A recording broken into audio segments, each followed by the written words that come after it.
There once was a man named Stanley who lived and enjoyed some candy. But truth be told, he was very old, and in the end became quite handy. But then his memory was restored moments later, making it so his sacrifice didn't really mean anything. That doesn't matter, though. I want myself some treasure! Hello interwebs, I'm Eric and welcome to The Looney Turtle. For those of you who haven't heard, the final episode of Gravity Falls aired last week. It's a sad time, but I guess now we don't have to sit through the longer and longer hiatuses. It doesn't feel like the end, if I'm being honest, as everything was kind of left on a cliffhanger. The Stan twins going on their adventures in the Stana War 2, Bill invoking the ancient power of Exodal so that he will return.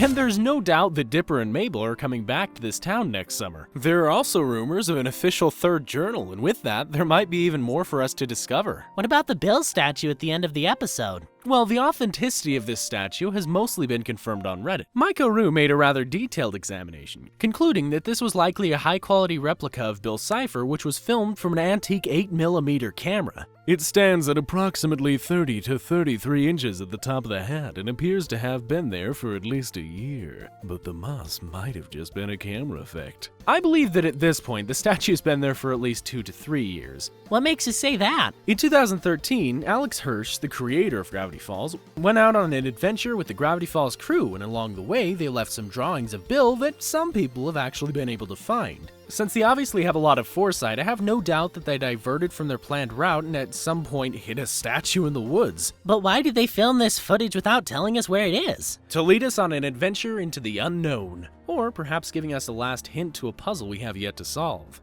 As Dipper narrates his departure from Gravity Falls, you can see this message. As far as I know, we were never given the key, but a lot of Reddit users have found out that the key is hidden deep in the woods, a buried treasure awaits. And once decoded using the veneer cipher, the rest reads, secrets lost and statues found beyond the rusty gates. Now, some members of the community were quick to pointing out the Temple of Oculus Anubis, which is a creepy property in Oregon. There's just one problem though. In order to get past this location's rusty gates, you need to trespass on private property. The Gravity Falls team wouldn't ever encourage its fans to trespass on private property, and nothing else in the show or online threads have found evidence that directly points to this location. So I'm going to disregard this one and continue on to another point of interest that's been brought up. On the fan-made website, The Mysteries of Gravity Falls, if you type in .map, a pop-up will appear reading, "Where's Gravity Falls? Located north of Normal and west of Weird lies the town of Gravity Falls, Oregon, hidden in plain sight." How does this help?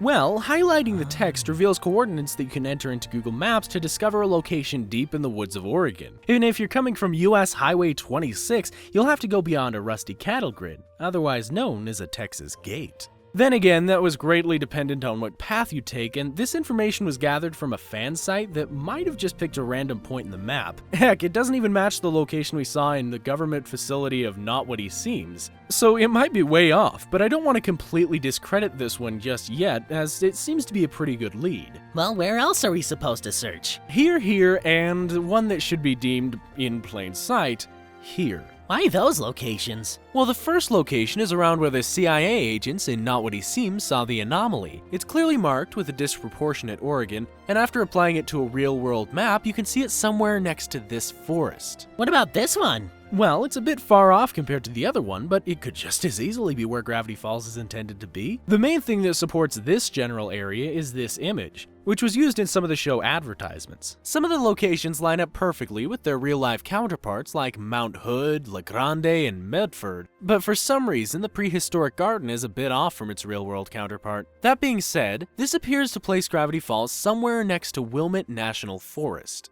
Well, what about the actual Gravity Falls? You mean the one near the tourist trap that the Mystery Shack is based on?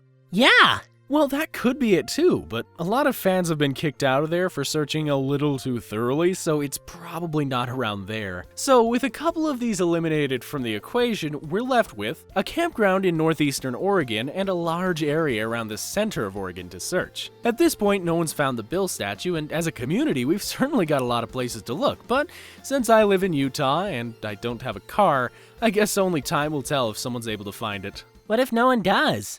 Well, then let your adventures be in the spirit of the show. Gravity Falls is all about the thrill of mystery and having fun along the way. If there isn't a statue, you at least had some fun looking for it. That being said, if it's found, there will be a link in the description. But for now, let me know what you guys think in the comments below, and while you're at it, feel free to check out some of my other videos. This one's about the Zodiac page and how we haven't figured everything out yet, and the other one is about the gem shards in Steven Universe. With that out of the way, I will see all of you in the next video.